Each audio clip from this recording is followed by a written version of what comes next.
Bien, tenemos invitados especiales en nuestra revista Al Día y como siempre es un gusto tenerlo al licenciado Rashid Guardia, él es psicólogo y queremos darle la bienvenida acá en la revista. Mi querida Muchísimas Fabiana, ¿cómo gracias por estás? Muy estar buenos acá. días. ¿Cómo estás? Bien, Dime, bien, sí, ¿en qué te un puedo gusto ayudar? tenerlo. Ahora el tema que vamos a tocar es sobre, analizamos el caso del padre biológico que abusó de sus dos hijas, una de 15 y la otra de 11 años. Bueno, una de las cosas que todos nos preguntamos, este tipo de monstruosidad, ¿cómo puede darse?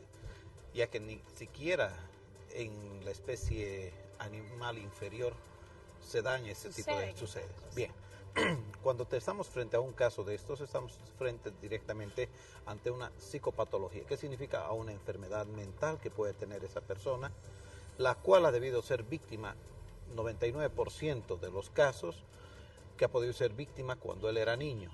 ¿Qué ocurre? Puede ser de que la haya Hablamos sufrido del caso del papá. del padre, correcto. El padre puede haber sido objeto o haber sido, víctima de una reiterada forma de abusos, violaciones sexuales cuando pequeño, que cuando van creciendo, simplemente eso es una bomba de tiempo, el cual se manifiesta.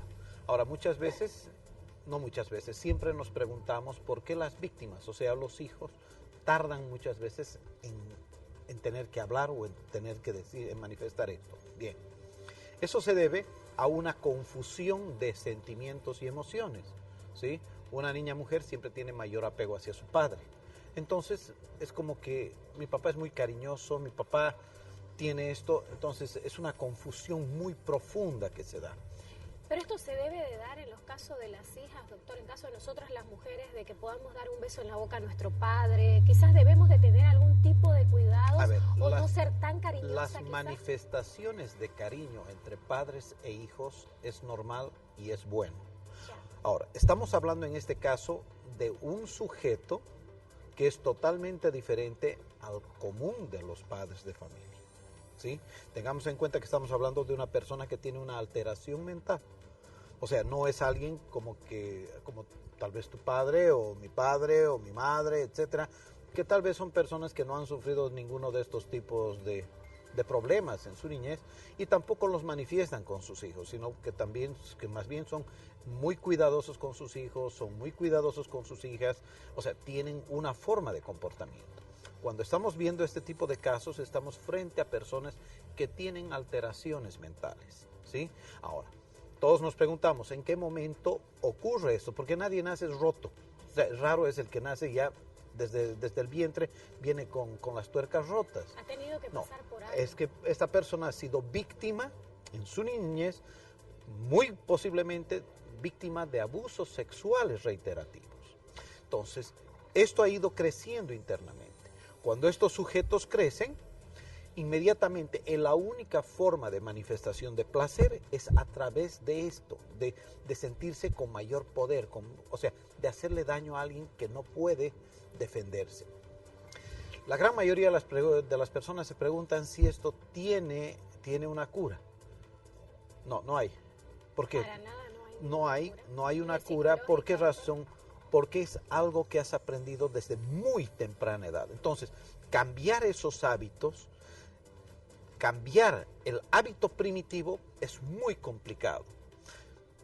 Tal vez de 100 casos, uno posiblemente de este tipo de casos mejore, pero no sabemos. ¿Y qué es recomendable, doctor, si está sucediendo esta situación? Lo primero es observar. Sí, es muy difícil, nadie lleva un letrero que dice yo sufrí de tal cosa, o yo hice tal cosa, o yo haré tal cosa. No existe eso. Entonces, la pareja, o sea, la mamá, la esposa, los familiares cercanos, tienen que ser muy ávidos en ver algunas manifestaciones que son poco comunes de un padre hacia sus hijos. Los papás somos muy cariñosos con nuestros hijos, ¿sí? Pero eso no significa que un papá va a terminar haciendo o cometiendo un exceso de este tipo. Entonces, existen otro tipo de valores, otro tipo de consideraciones, ¿sí? Elementos muy especiales que pueden darse como personas extremadamente posesivas, extremadamente celosos, o sea, que tienen elementos que pasan normal. Límites de padre a hijo y correcto, hijo a padre. que rompen estos niveles normales de comportamiento. Cuando encontramos este tipo de elementos, sí nos tiene que llamar la atención. La persona que es el victimador, o sea, el padre que tiene esta alteración, primero, nunca se va a dar cuenta y tampoco va a venir, o sea, no es que no se vaya a dar cuenta de lo que está haciendo, sino de que sus acciones o actitudes lo pueden llevar a conducir a cometer excesos. ¿Sí? Es por eso que siempre uno tiene que aprender a observar y a tener límites con las personas. Exactamente. Y doctor, en cuanto a las niñas, en este caso vemos de que son 2 niñas que han sufrido este caso, que ya han pasado este caso, ¿qué pueden hacer? Bueno, lo que las niñas tienen que someterse es a una terapia psicológica, psiquiatra y psicológica de largo tiempo. Y no solamente eso, también entra una parte que es fundamental, que es una ayuda de tipo espiritual. Primero tenemos que investigar qué tipo de creencia tienen esas personas, ¿no es verdad? Y en base a su creencia debemos conducirlas por aquello, porque esa es una mayor fortaleza. La cosa invisible, o sea, lo invisible tiene mayor poder muchas veces que lo tangible. Entonces, es por esa razón que la persona, por ejemplo, el profesional, sea el psiquiatra o sea el psicólogo, deberá conocer exactamente cuál es la orientación religiosa que tiene esa familia o esa persona para poder darle una ayuda extra que tiene que ir por ese camino. Si digamos es evangélico, vamos a suponer, pues tratar de encaminar por ahí. Si es católico, tratar de encaminar por ahí. Si es mormón, si es musulmán, si es hindú, etcétera, tienen que saber encaminar.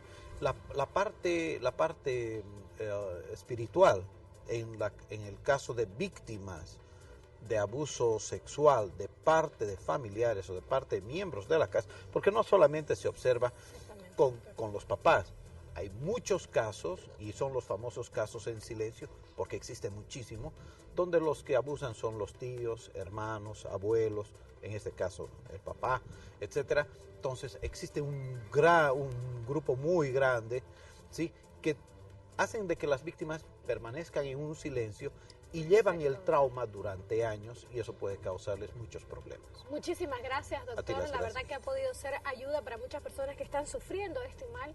Y bueno, nosotros más adelante esperemos poderlo tener acá para algunos temas. Muchísimas gracias por estar en la revista Al Día.